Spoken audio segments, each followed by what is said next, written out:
नीचे लिखिएगा auto electric effect, point लिख लीजिए auto electric effect. Photoelectric effect was discovered by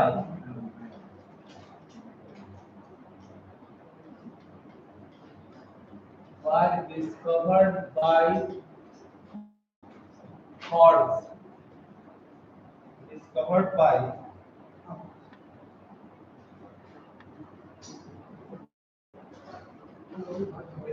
by Hertz in 1887.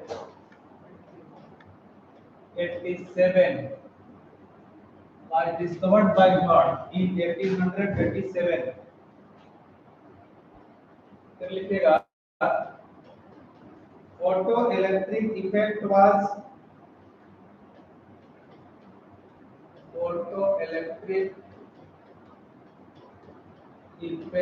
was extensively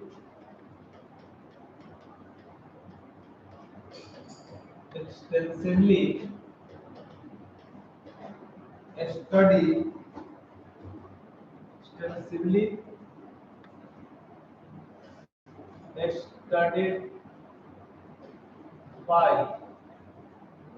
extensively studied by Holloway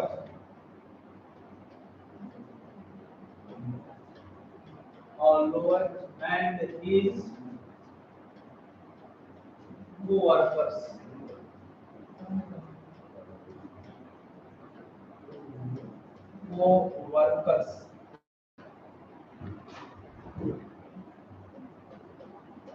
They recorded they recorded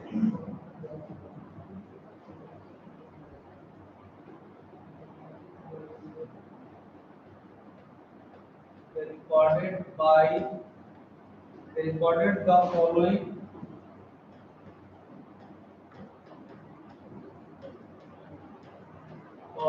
informations.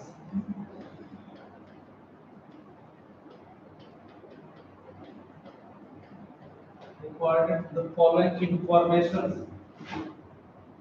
They recorded the following informations. पहला information लिखिएगा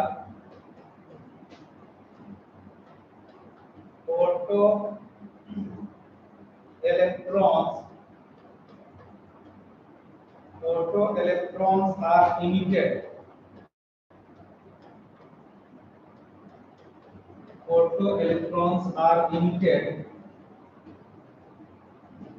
from a metal with with varying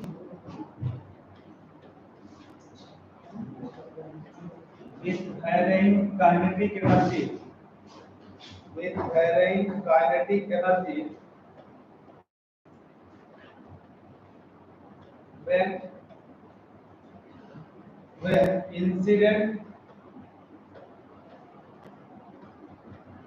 When incident light is monochromatic.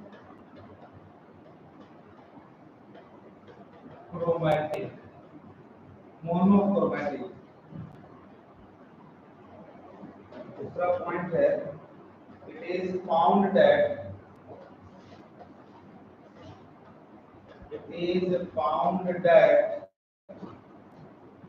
when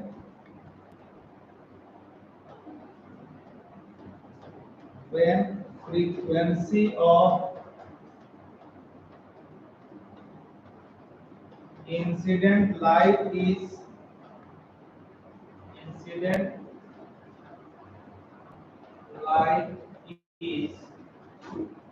decreased. Frequency of incident light is decreased.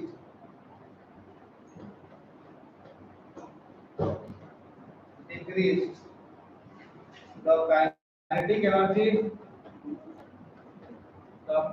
energy of fastest electron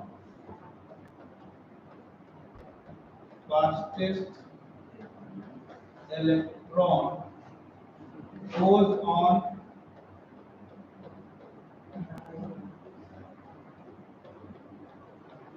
on decreasing.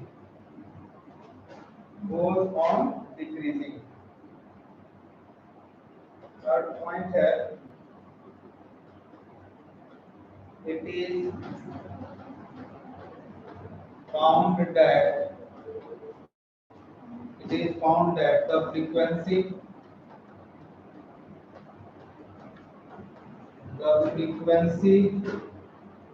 of light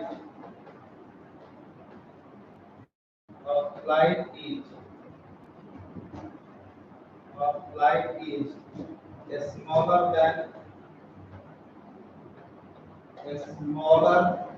than a particular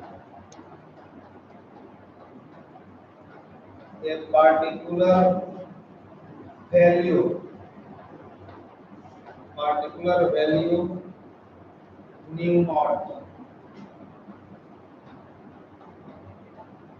Electrons are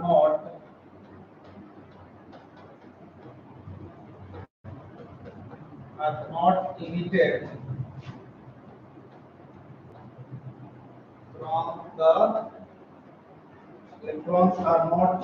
from the metal.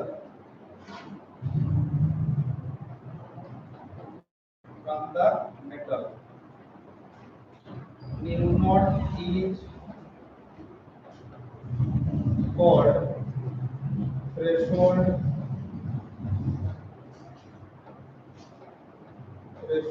frequency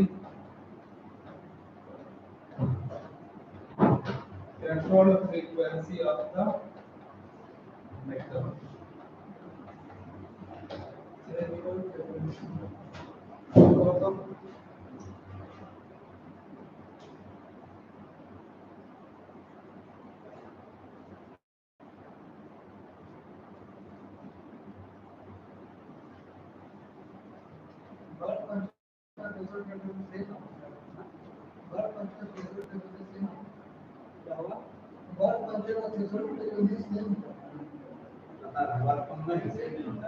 I equal to h nu naught होता है. New हो गया threshold frequency, आई हो गया work function. जैसे E equal to h nu होता है, I equal to h new.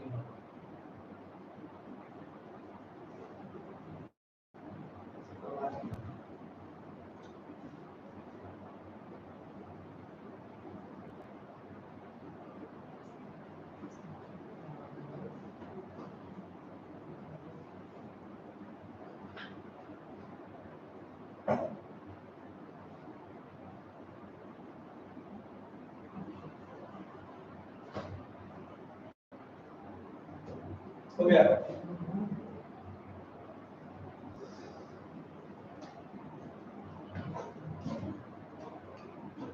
देखिए इसमें क्या है, हमने लिखवाया कि photo electric effect was discovered by Hertz के द्वारा फोटो इलेक्ट्रिक इफेक्ट दिया गया था 1887 में.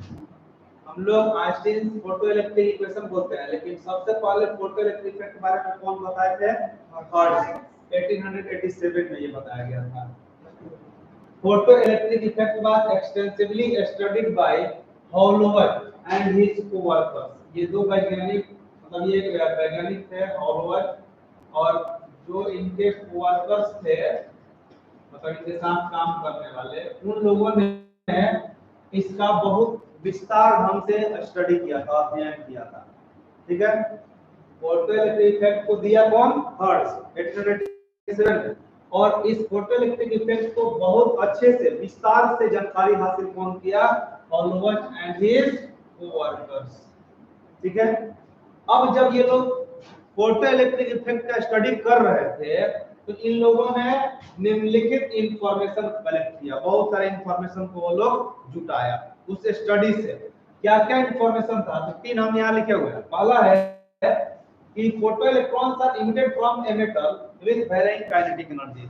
जब किसी मेटल प्लेट पर लाइट पड़ता है और जब इलेक्ट्रॉन बाहर निकलता है तो उन सारे इलेक्ट्रॉन का काइनेटिक एनर्जी एक जैसा नहीं होता।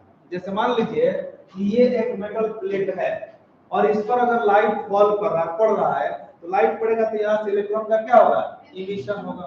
तो जो इलेक्ट्रॉन्स इस सरफेस से बाहर निकलेंगे उन इलेक्ट्रॉन्स का काइनेटिक एनर्जी सेम नहीं होगा, वेरिंग काइनेटिक एनर्जी के इलेक्ट्रॉन्स होंगे, है ना। कुछ का ज्यादा है तो कुछ का कम वैसे रहेगा। वही चीज यहाँ लिखा है, photo electrons are emitted from a metal. जब एक मेटल से फोटो इलेक्ट्रॉन्स बाहर निकलते हैं, जब किसी मेटल प्लेट से जब फोटो इलेक्ट्रॉन्स बाहर निकलते हैं तो उनका काइनेटिक एनर्जी अलग अलग होगा। लेकिन यहाँ लिखा है क्या, when incident light is monochromatic, यानी इस मेटल प्लेट पर जो लाइट पड़ रहा है वो मोनोक्रोमैटिक होना चाहिए। अब कहेगा मोनोक्रोमैटिक क्या है, तो हाँ, सिंगल वेवलेंथ के लाइट को मोनोक्रोमैटिक कहा जाता है। जैसे मान लीजिए कि ग्रीन लाइट है, ब्लू लाइट है, येलो लाइट है, रेड लाइट है, तो वो सारे लाइट्स अलग अलग मतलब उनका अलग अलग फ्रीक्वेंसी होता है सबका, वो एक जैसा फ्रीक्वेंसी सबका नहीं होता है। तो अगर हम केवल येलो लाइट का बात करें तो येलो लाइट का एक ही फ्रीक्वेंसी होगा, जो कि इसीलिए उसको हम क्या बोलेंगे, मोनोक्रोमैटिक। तो जब मोनोक्रोमैटिक लाइट मेटल प्लेट पर पड़ेगा तो जब वहां से जो इलेक्ट्रॉन्स निकलेंगे उनका काइनेटिक एनर्जी क्या होगा, अलग अलग होगा। ये बात हम लोगों ने ये सब इंफॉर्मेशन रिकॉर्ड किया। कैसे रिकॉर्ड किया, तो उन लोगों ने बहुत अच्छे ढंग से फोटो इलेक्ट्रिक इफेक्ट को स्टडी किया, तो बहुत सारे इंफॉर्मेशन उन लोगों के द्वारा कलेक्ट किया गया। पहला इंफॉर्मेशन यही है कि यदि मोनोक्रोमैटिक लाइट को मेटल प्लेट पर डालिएगा तो वहां से जो इलेक्ट्रॉन्स निकलेंगे उन इलेक्ट्रॉन्स का काइनेटिक एनर्जी क्या होगा, अलग अलग होगा। ठीक है, अब आते हैं दूसरा पॉइंट पे। इट इज फाउंड दैट, यह पाया गया कि when frequency of incident light is decreased, मतलब ये मेटल प्लेट है, इस पर लाइट पड़ रहा है, तो जो लाइट इस पर पड़ रहा है यदि उसके फ्रीक्वेंसी को हम डिक्रीज करा दे, घटा दे, इट इज फाउंड दैट, ये पाया गया कि when frequency of incident light is decreased, यदि इंसिडेंट लाइट का फ्रीक्वेंसी डिक्रीज कर जाता है the kinetic energy of fastest electron goes on decreasing, तो जो इलेक्ट्रॉन्स यहां से निकल रहे हैं उनका काइनेटिक एनर्जी भी क्या होगा, घट जाएगा, डिक्रीज कर जाएगा। हाँ, यानी फ्रीक्वेंसी और काइनेटिक एनर्जी में रिलेशन क्या हुआ कि अगर फ्रीक्वेंसी बढ़ेगा तो काइनेटिक एनर्जी बढ़ जाएगा, है ना। अब आते हैं तीसरा बात, इट इज फाउंड दैट, फिर लिखा है ये पाया गया कि the frequency of light is smaller than a particular value, यदि जो लाइट पड़ रहा है मेटल प्लेट पर उसका वैल्यू अगर मतलब कि उसका जो एनर्जी या फ्रीक्वेंसी है एक पार्टिकुलर वैल्यू से अगर कम हो जाए तो इलेक्ट्रॉन का इमिशन संभव नहीं होगा। और वो पार्टिकुलर वैल्यू क्या है, न्यू नॉट। इस न्यू नॉट को हम लोग क्या बोलते हैं, threshold frequency of the metal. यानी सीधा सीधा बात है कि जो लाइट इस पर मेटल प्लेट पर डाला जा रहा है उस लाइट का फ्रीक्वेंसी मेटल के थ्रेशोल्ड फ्रीक्वेंसी से यदि कम हो जाएगा तो इलेक्ट्रॉन का इमिशन संभव नहीं होगा। अगर इंसिडेंट लाइट का एनर्जी मेटल के थ्रेशोल्ड फ्रीक्वेंसी से इंसिडेंट लाइट का फ्रीक्वेंसी ज्यादा हो जाए तो इलेक्ट्रॉन का इमिशन होगा। बात सुना, नोट करिए इसको फटाफट, clear.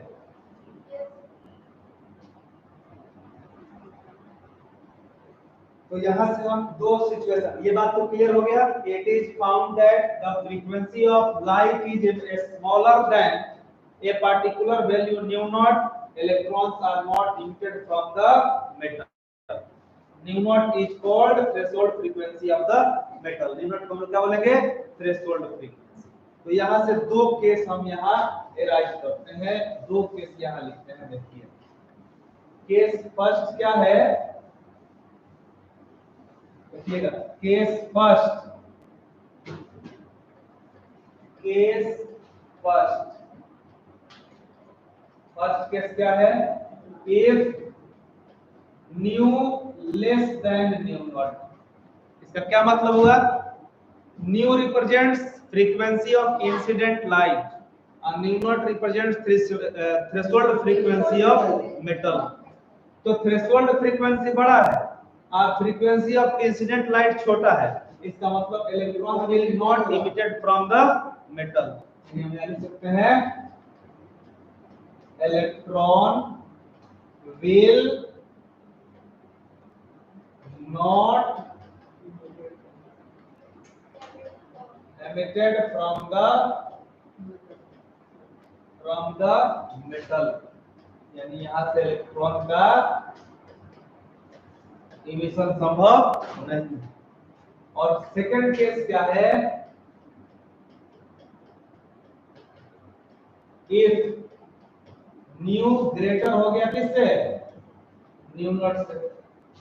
New greater than nu naught, इसका मतलब है electron will emitted from the metal surface। यार इसका मतलब है इलेक्ट्रॉन का इमिशन मेटल सरफेस से होगा।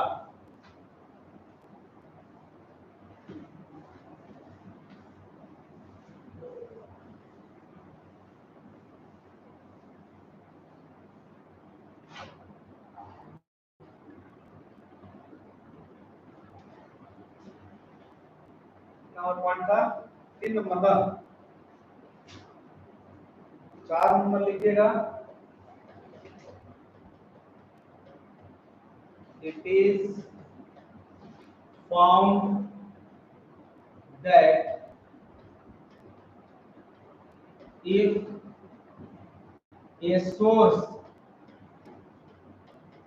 a source of monochromatic light monochromatic light monochromatic light of frequency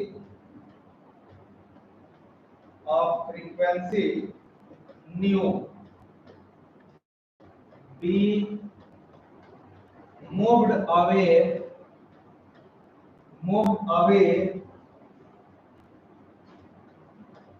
from the metal, moved away from the metal,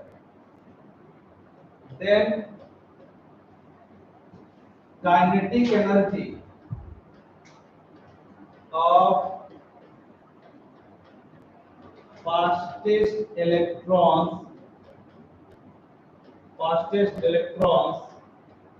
does not change, but number of electrons emitted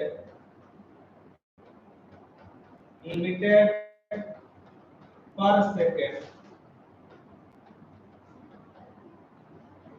decreases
हो गया next. तो यहाँ पर एक line समझ लिया, 4 नंबर लाइन है। It is found that, ये पाया गया कि if a source of monochromatic light, मान लीजिए कि मेटल प्लेट है और मेटल प्लेट से मोनोक्रोमैटिक लाइट का जो सोर्स है उसका दूरी अगर हम बढ़ाने लगे, वही चीज का है, frequency light of frequency new be moved away from the metal, metal से क्या करने लगे, दूर करने लगेंगे, देन तब क्या होगा, kinetic energy of fastest electron does not change, electron के काइनेटिक एनर्जी पर कोई इफेक्ट नहीं पड़ेगा, लेकिन नंबर ऑफ इलेक्ट्रॉन्स जो होगा वो घट जाएगा, नंबर ऑफ इलेक्ट्रॉन्स इमिटेड पर सेकंड क्या हो जाएगा, डिक्रीज कर जाएगा। इसका यहाँ पर और समझिए अच्छे से। जैसे मान लीजिए कि यहाँ पर हमने एक मेटल प्लेट लिया, एक मेटल प्लेट है और एक सोर्स है मोनोक्रोमैटिक सोर्स, ये यहाँ से लाइट जो है वो बाहर निकल रहा है, लाइट का एमिशन हो रहा है, और ये जो यहाँ पर दूरी है ये मान लीजिए कि ये r है, ठीक है, ये मेटल प्लेट है और ये सोर्स है, सोर्स ऑफ मोनोक्रोमैटिक लाइट, ये मोनोक्रोमैटिक लाइट का सोर्स है। अब हमने क्या किया, तो यहाँ पर देखा कि kinetic energy of electron, kinetic energy of electron मान लीजिए हमने E लिख दिया, मतलब E लिख दिया, चाहे हम Ke ही लिख देते हैं काइनेटिक एनर्जी को, और नंबर ऑफ इलेक्ट्रॉन्स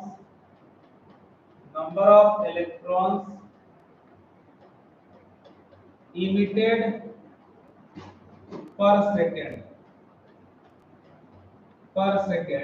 ये n1 है, यानी जब मेटल प्लेट से सोर्स का दूरी r था तो काइनेटिक एनर्जी इलेक्ट्रॉन का k था और नंबर ऑफ इलेक्ट्रॉन्स पर सेकंड कितना इमिट हो रहा था, n इमिट हो रहा था।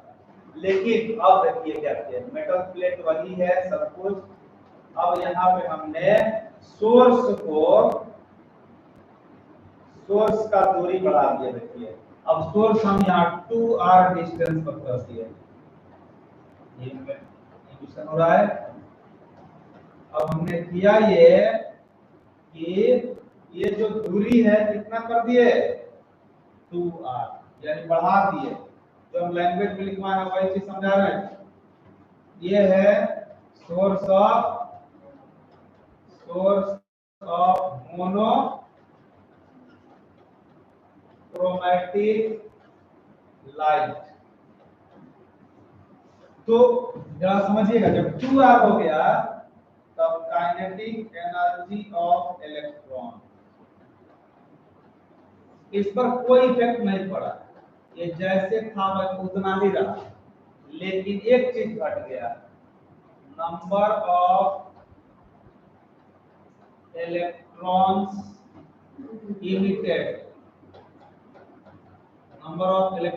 emitted पर सेकेंड, ये हो गया n/4, ठीक है, यानी ये चीज ये बता रहा है कि यदि किसी मेटल प्लेट से मोनोक्रोमैटिक लाइट के सोर्स को तुम दूर ले जाओगे तो जो इलेक्ट्रॉन यहां से निकल रहा है उसके काइनेटिक एनर्जी पर कोई इफेक्ट नहीं पड़ेगा, लेकिन उसका निकलने का संख्या जो होगा, नंबर जो होगा वो क्या हो जाएगा, घट जाएगा, डिक्रीज कर जाएगा। पता है, पहले इसको नोट करिए फिर हम इंटेंसिटी के बारे में,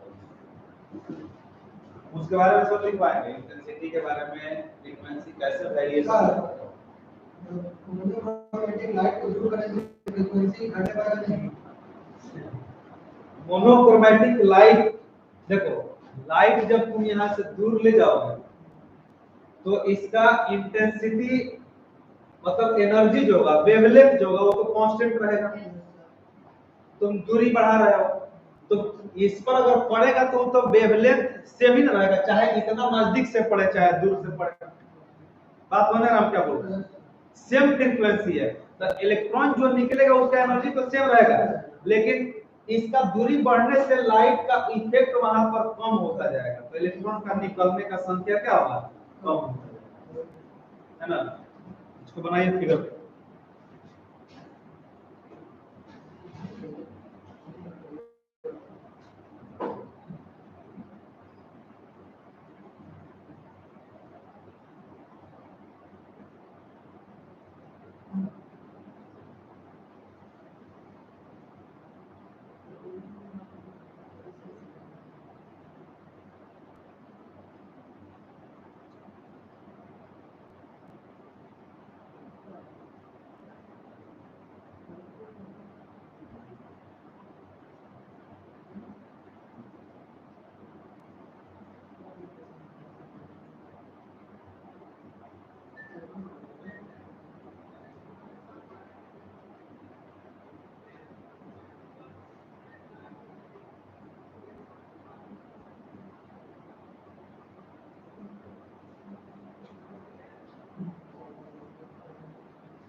हो गया।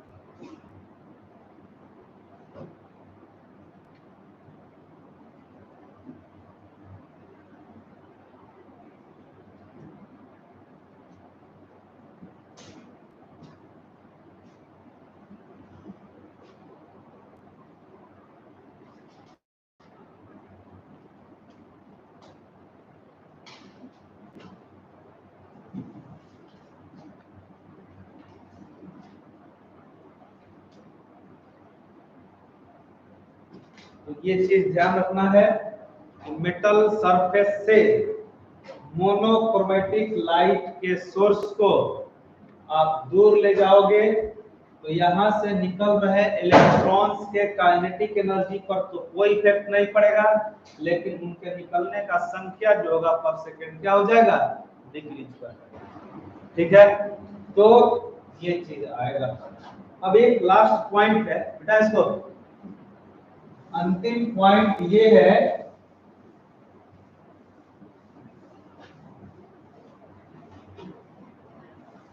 एक लास्ट पॉइंट है, देखिएगा कितना नंबर होगा पॉइंट ये, 5। It is found that it is found that it is found that as soon as light falls on the metal surface, on the metal surface, electrons are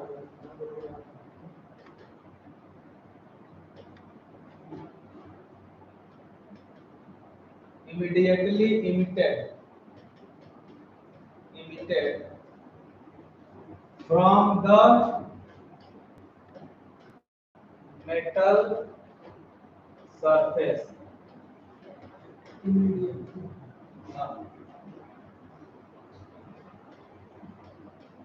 There is no time gap. There is no time gap between incident of light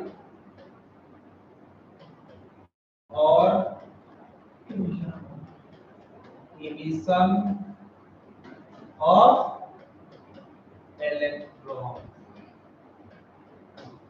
बहुत important बात है ये। There is no time gap between incident of light or emission of electron।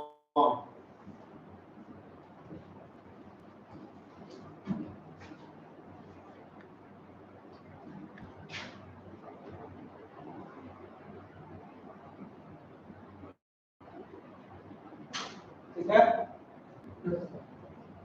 तो यहां पर एक बात हमने लिखवाया, it is found that as soon as light falls on the metal surface, जब मेटल के ऊपर लाइट पड़ता है तो वहां से तुरंत ही इलेक्ट्रॉन का इमिशन शुरू हो जाता है।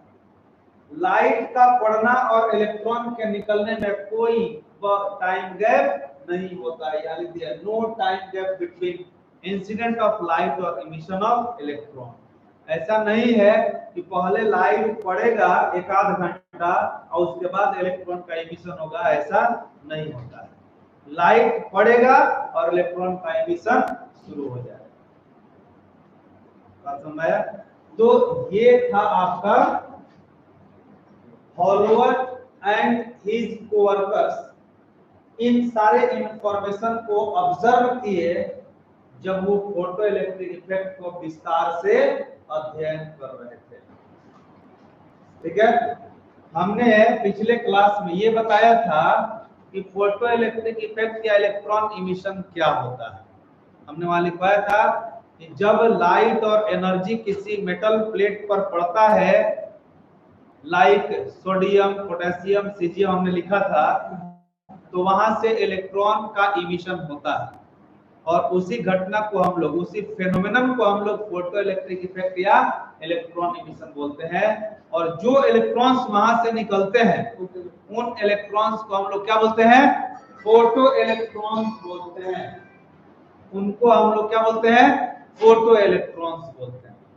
ठीक है, तो और यहाँ वहां पर एक लाइन हम ये भी लिखवाया था कि जो फोटो इलेक्ट्रॉन्स मेटल सरफेस से बाहर निकलते हैं वो परपेंडिकुलर होते हैं किसके? मेटल प्लेट के। फिर हम वहां पे दूसरा लाइन लिखवाया था, फिर वहां पे हमने दूसरा लाइन लिखवाया था कि कुछ ऐसे मेटल्स हैं जिनके ऊपर अगर आप ऑर्डिनरी लाइट डालिएगा तो इलेक्ट्रॉन का एमिशन नहीं होगा। जैसे कॉपर का हम बात किए थे, है ना, प्लेटिनम का बात किए थे। तो कुछ ऐसे मेटल्स हैं जिन पर अगर आप ऑर्डिनरी लाइट का यूज करेंगे तो वहां से इलेक्ट्रॉन का एमिशन संभव नहीं होगा। वैसे मेटल्स के ऊपर वैसे लाइट को यूज किया जाता है जिसका वेवलेंथ 4000 एंगस्ट्रॉम से कम होता है, जिसको हम लोग अल्ट्रा वायलेट लाइट के नाम से जानते हैं। लिखवाएं कि नहीं लिखवाएं? तो अल्ट्रा वायलेट लाइट जिसका वेवलेंथ 4000 एंगस्ट्रॉम से कम है, अगर उसको तुम वैसे मेटल के ऊपर डालोगे तो वहां से भी इलेक्ट्रॉन का एमिशन होगा। मतलब ये पॉइंट हमने पिछले क्लास में लिखवाया था। और आज हमने क्या लिखवाया कि फोटो इलेक्ट्रिक इफेक्ट का खोजकर्ता कौन थे? हर्ट्ज थे। 1887 में उन्होंने फोटो इलेक्ट्रिक इफेक्ट को दिया था और उनके द्वारा दिए हुए जो फोटो इलेक्ट्रिक इफेक्ट थ्योरी था उसको एक्सटेंसिवली स्टडी किया कौन? हॉलोवर्थ एंड हिज कोवर्कर्स। और जब उन लोगों ने मतलब कि अच्छे ढंग से जब उसका अध्ययन किया तो उन लोगों ने कुछ इंफॉर्मेशन कलेक्ट किया। पहला इंफॉर्मेशन क्या था? तो पहला इंफॉर्मेशन यही था कि जब हम लोग मोनोक्रोमैटिक लाइट को किसी मेटल प्लेट पर डालते हैं तो वहां से जो इलेक्ट्रॉन्स निकलते हैं उनका काइनेटिक एनर्जी क्या होता है? अलग अलग होता है। यही ना लिखवाए थे कि उनका काइनेटिक एनर्जी क्या हो जाएगा? अलग अलग हो जाता है। दूसरा पॉइंट हमने लिखवाया कि यदि इंसिडेंट लाइट के फ्रीक्वेंसी को हम लोग घटाने लगे तो kinetic energy of fastest electron goes on decreasing. यानी जो लाइट मेटल प्लेट पर पड़ रहा है उसके फ्रीक्वेंसी को हम कम कर ले, घटाने लगे, तो जो इलेक्ट्रॉन्स मेटल प्लेट से बाहर निकल रहे थे उनका काइनेटिक एनर्जी भी क्या होगा, घट जाएगा। फिर हम तीसरा पॉइंट लिखवाए कि यदि ये भी देखा गया, ये भी पाया गया कि यदि मेटल के थ्रेशोल्ड फ्रीक्वेंसी से कम फ्रीक्वेंसी का लाइट अगर आप मेटल पर डाल दीजिएगा तो इलेक्ट्रॉन का इमिशन संभव नहीं होगा। यानी अगर किसी मेटल प्लेट से इलेक्ट्रॉन को निकालना है तो आपको थ्रेशोल्ड फ्रीक्वेंसी से ज्यादा फ्रीक्वेंसी वाला लाइट यूज करना होगा। बात समझ में आया? तब जाकर के वहां से इलेक्ट्रॉन का इमिशन हो पाए।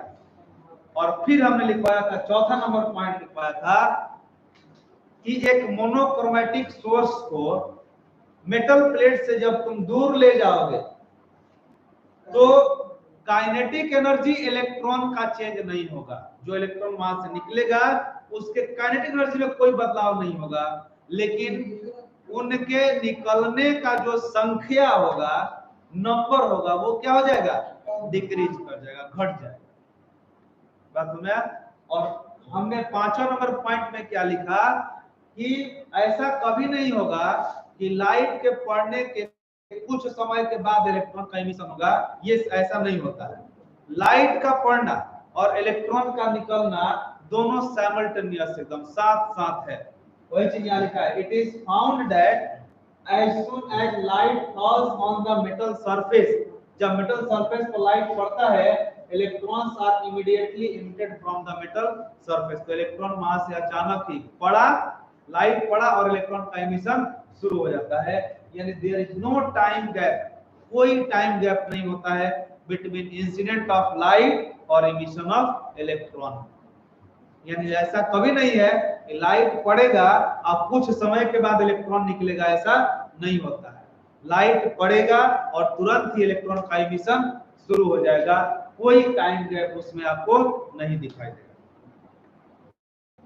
बात समझ में? अब लिखिएगा, नीचे हेडिंग डालिएगा work function of metal. Heading डालिए work function of metal, work function of metals, work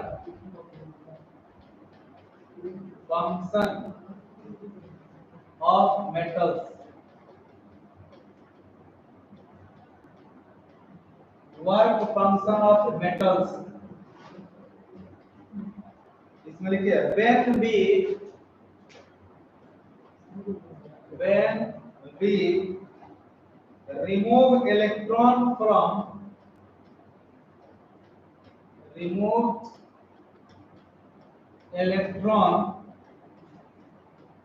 from metal surface, from metals लिख दीजिए, और उसका लिया some amount of energy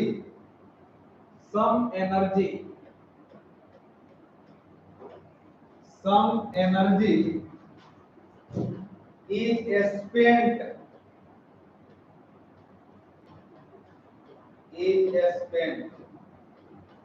the minimum amount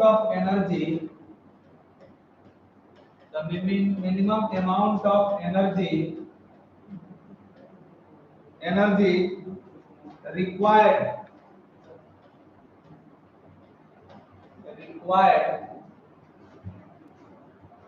for removing an electron,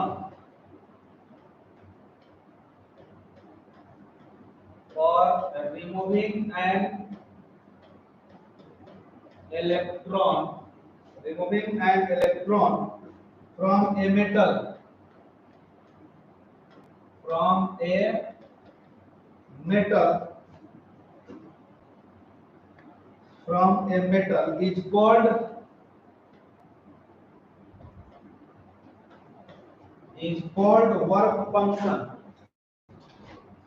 is called work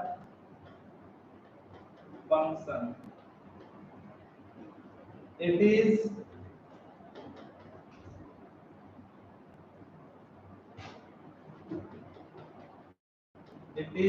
denoted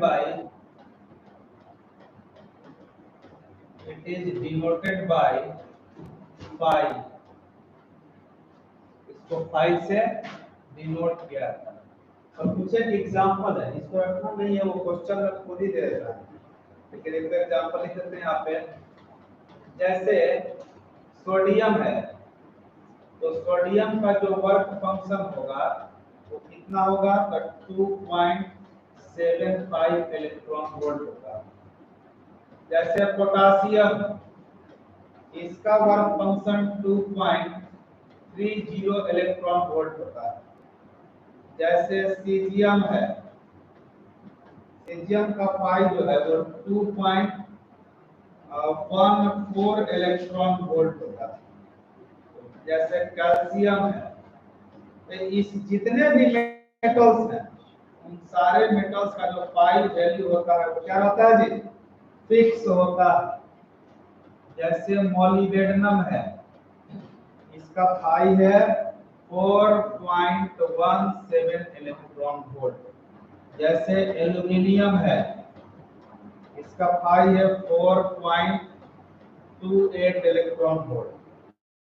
जैसे copper है, इसका पाई है 4.65 इलेक्ट्रॉन वोल्ट। निकल है, इसका पाई 5.15 इलेक्ट्रॉन वोल्ट।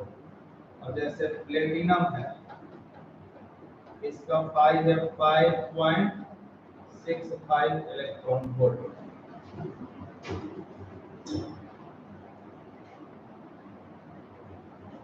तो जब किसी मेटल प्लेट के ऊपर तुम एनर्जी लाइट डालोगे, एनर्जी डालोगे, और अगर वो एनर्जी मेटल के वर्क फंक्शन से कम हो जाए तो इलेक्ट्रॉन का एमिशन संभव नहीं होगा।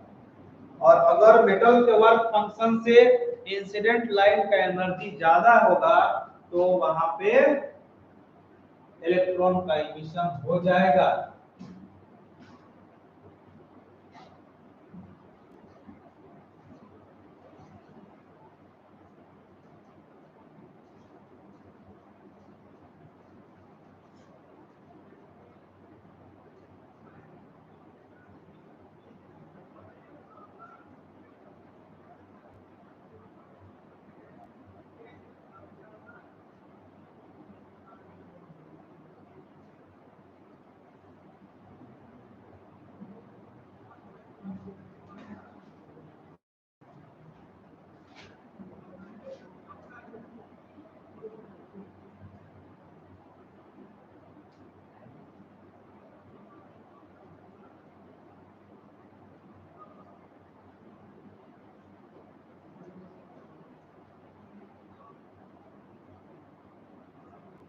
भी नहीं है,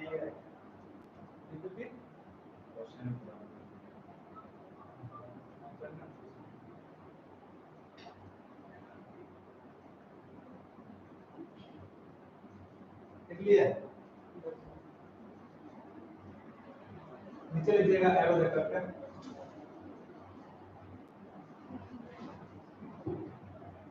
टेंस को देखिएगा बाय सप्लाइंग, एरो देकर लीजिएगा by supplying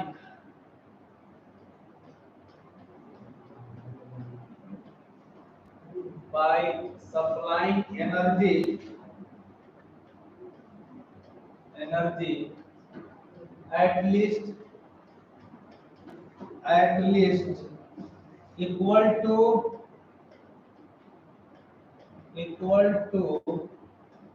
work function, at least equal to work function, at least equal to work function. The electron emission can be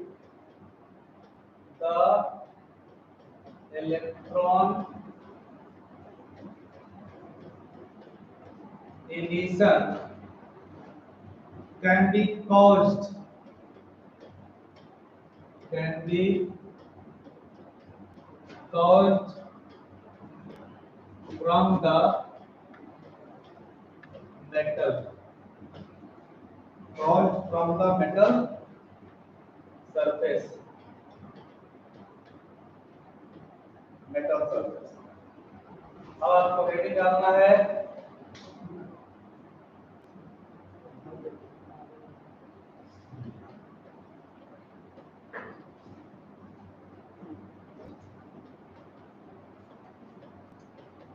Einstein's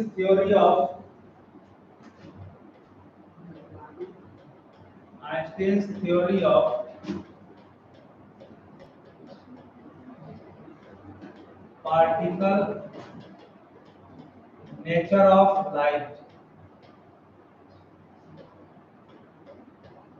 Einstein's theory of particle nature of light. Einstein's theory of particle nature of light. इसमें photo electric effect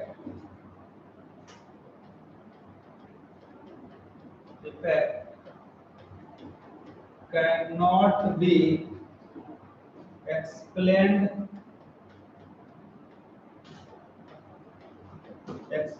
by the wave theory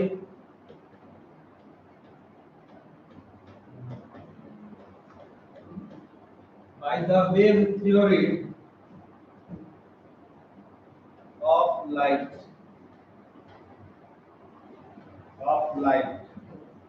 Einstein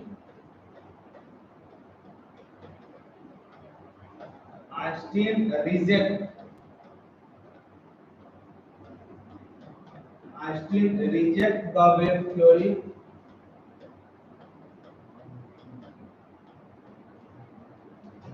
theory of light for explaining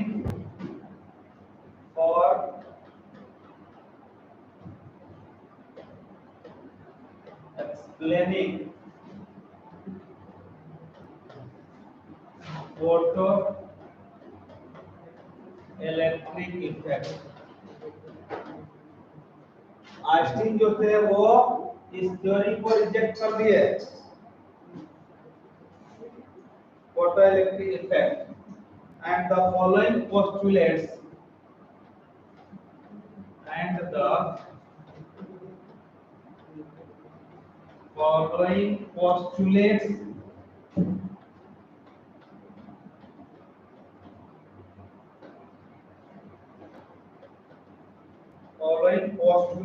are given below.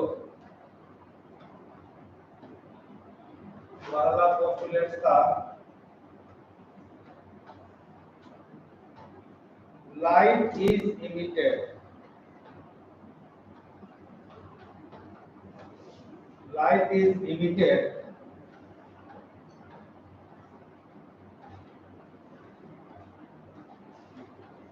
in discrete packets from a source.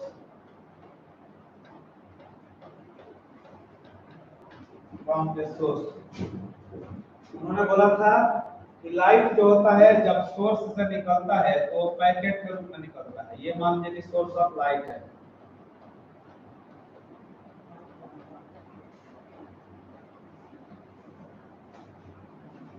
ये हो गया source of light, और यहाँ से जो electrons बाहर निकल रहे हैं ये पैकेट के रूप में बाहर निकल रहे हैं। जैसे एक पैकेट, दूसरा पैकेट, तीसरा पैकेट, चौथा पैकेट, और each and every packets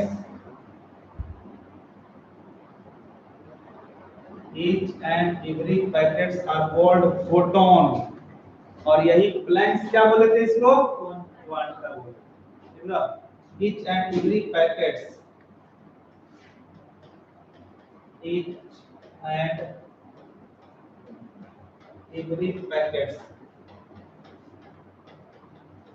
are called photons।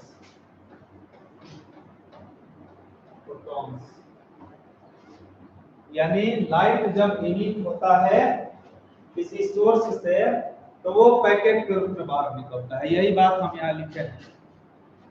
Photoelectric effect cannot be explained by the wave theory of light. Light के वेव थ्योरी के रूप में, वेव थ्योरी से हम लोग फोटोइलेक्ट्रिक इफेक्ट को एक्सप्लेन नहीं कर सकते हैं। आइंस्टीन साहब इस थ्योरी को क्या कर दिए, रिजेक्ट कर दिए। आइंस्टीन ने फोटोइलेक्ट्रिक इफेक्ट को एक्सप्लेन करने के लिए लाइट के वेव कैरेक्टर को उन्होंने क्या कर दिया, दरकिनार कर दिया, उसको छोड़ दिए और लाइट को उन्होंने क्या मान लिया, पार्टिकल मान लिया। उन्होंने बोला कि जब लाइट किसी सोर्स से निकलता है तो पार्टिकल के रूप में निकलता है, पैकेट के रूप में निकलता है, और ईच एंड एवरी पैकेट का नाम क्या दिया गया, फोटोन। और यही बात प्लैंक्स क्या बोले थे, क्वांटा बोले थे ना, क्वांटा भी ये प्लैंक्स भी यही बात बोले थे, लेकिन वो फोटोन ना बोल करके क्वांटा बोले थे, और वही सेम चीज को आइंस्टीन साहब क्या बोल दिए, फोटोन बोल दिए।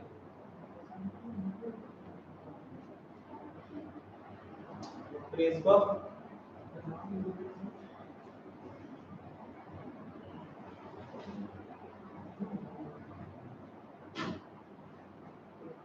तो बेटा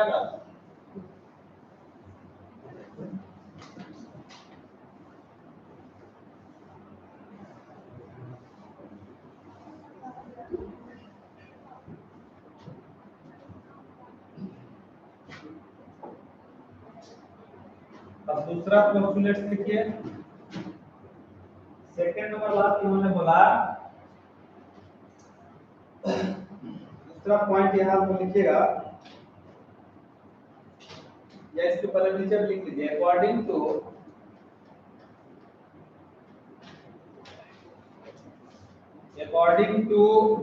this assumption,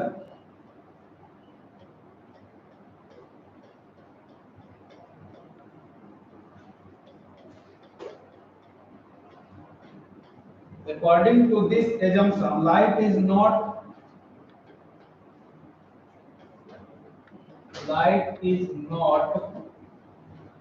emitted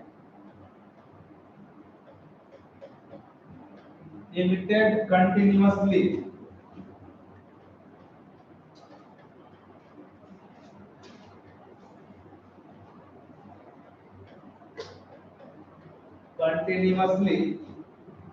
there is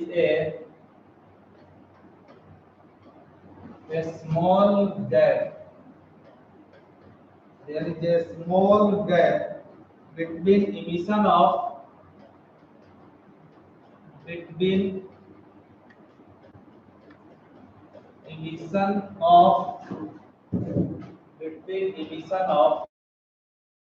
two light packets, जब दो लाइट पैकेट बाहर निकलेगा तो उन दोनों के बीच में कुछ टाइम गैप होता है। Each packet of light contains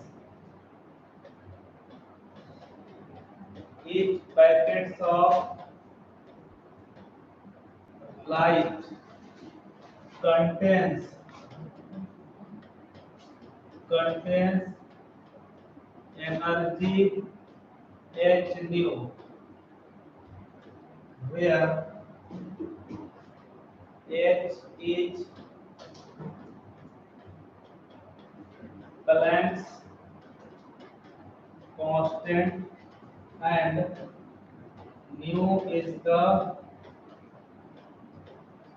frequency of light, and nu is the frequency of light.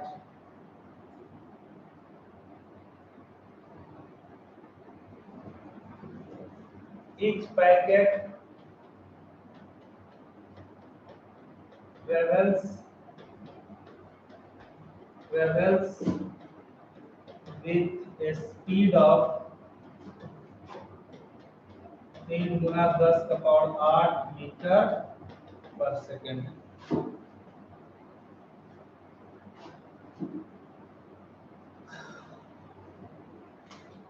Each packet जो होगा वो 3 × 10⁸ मीटर पर सेकंड के स्पीड से चलेगा।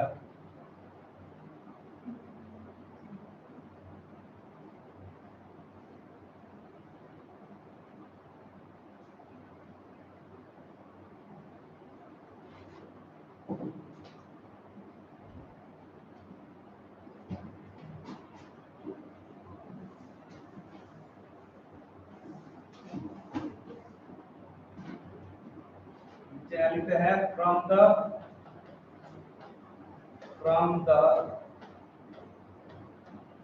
above two assumptions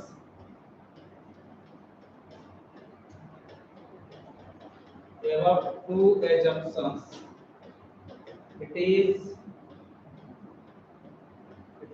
clear that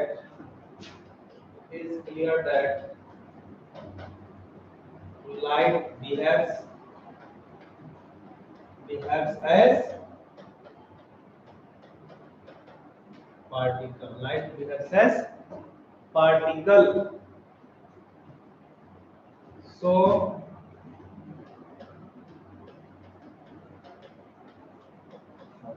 Einstein's assumptions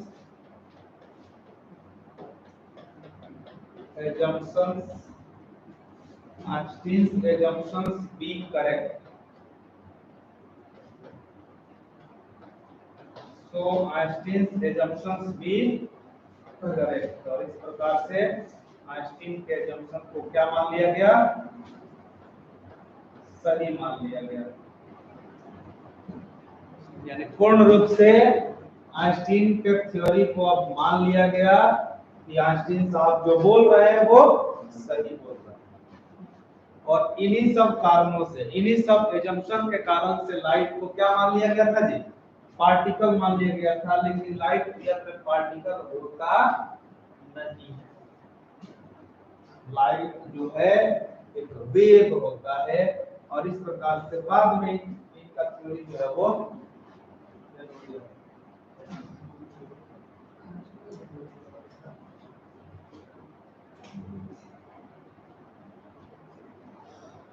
इसलिए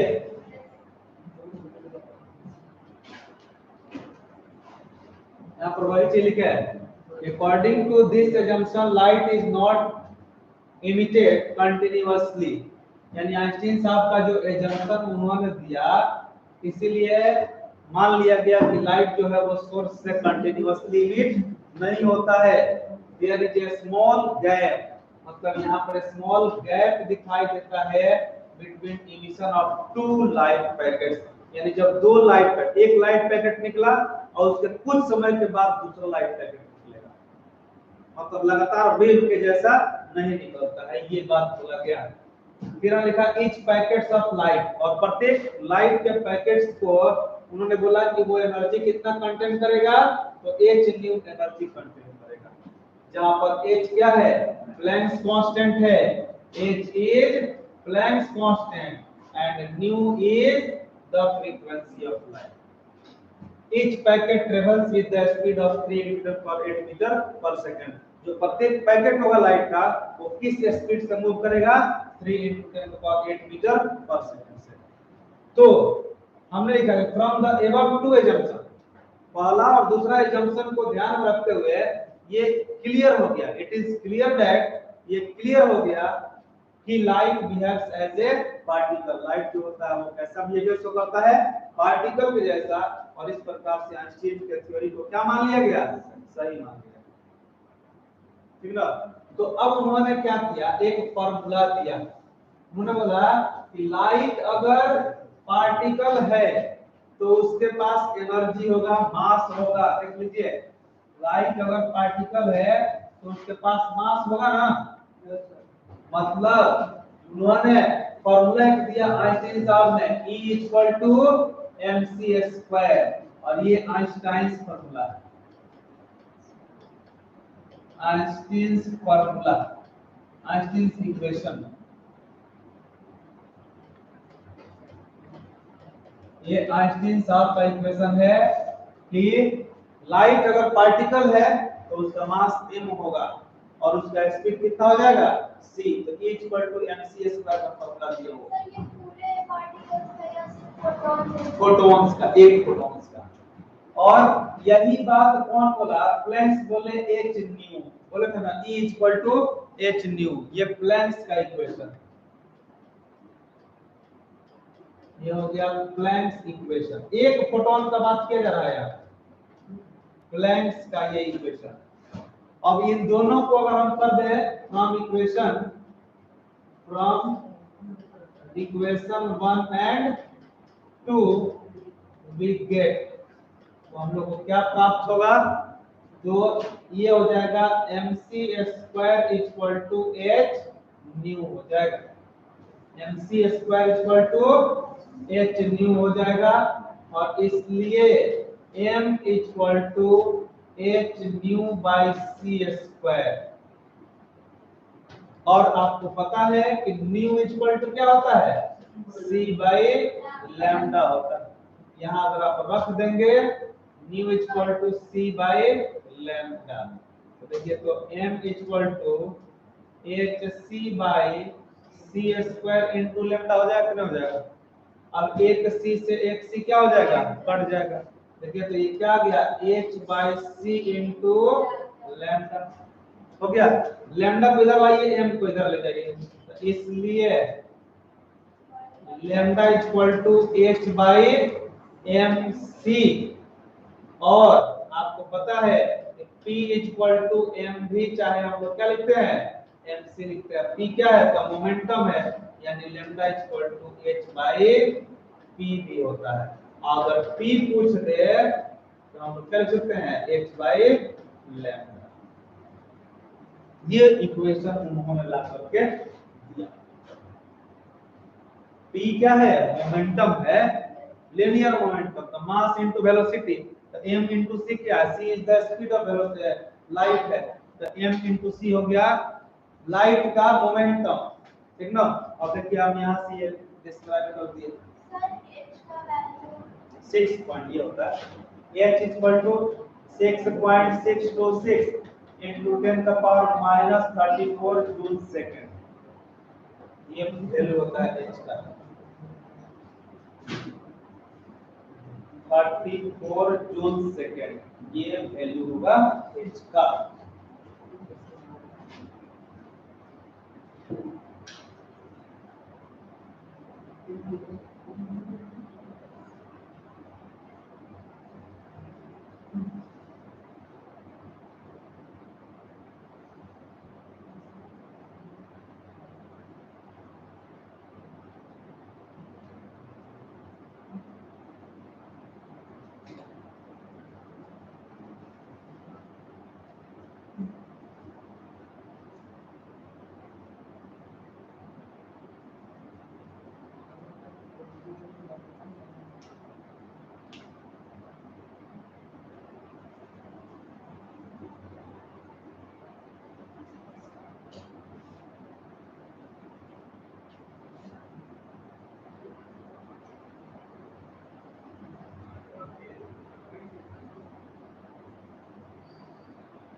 हो गया।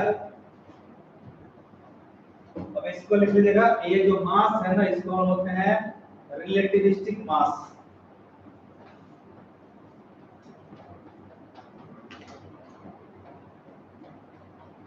Relativistic mass of light packet, of light packet, relativistic mass of light packet इसको कहा जाता है।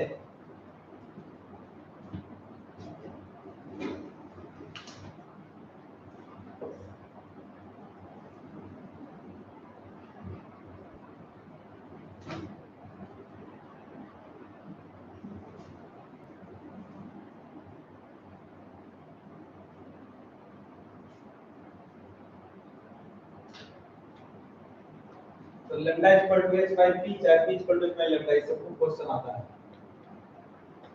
यही बात डी ब्रोगली साहब ने बोले थे।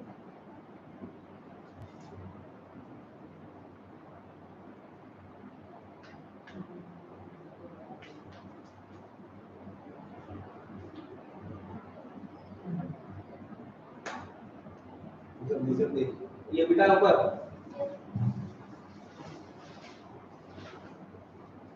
तो आप देख सकते हैं इसको,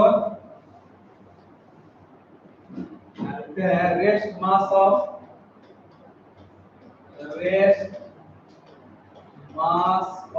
फोटोन इज जीरो।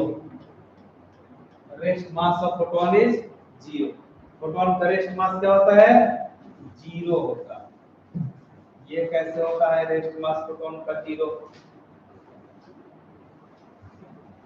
जरा ध्यान दीजिएगा, m equal to m photon हम लेते हैं, m photon equal to m naught by root under 1 minus d square by c square. ये हो गया मास ऑफ मूविंग फोटोन, ये हो गया रेस्ट मास ऑफ फोटोन, ठीक ना? ये चीज ध्यान रखिएगा, ये m नॉट हो गया रेस्ट मास ऑफ फोटोन और mp हो गया मास ऑफ मूविंग फोटोन। हम लेते हैं मास ऑफ मूविंग फोटोन, तो रेस्ट मास ये हो जाएगा rest mass of photon equal to m photon मतलब moving mass of photon into root under 1 minus d square by c square. और आपको पता है कि फोटोन का स्पीड जो होता है वो लाइट के स्पीड के बराबर होता है ना? फोटोन का स्पीड लाइट के स्पीड के बराबर, यानी v इसका c के बराबर हो जाएगा। देखो तो ये हो जाएगा m फोटोन इनटू ये c square by c square, तो 1 हो जाएगा, 1 माइनस 1 0, 0 का रूट 0, तो ये 0 मतलब कितना आ गया? 0 आ गया। यानी फोटोन का रेस्ट मास कितना होता है? 0 होता है, ठीक है? तो ये हो गया कंप्लीट। अगले क्लास में हम लोग बाकी पढ़ेंगे आइंस्टीन का फोटो इलेक्ट्रिक इक्वेशन।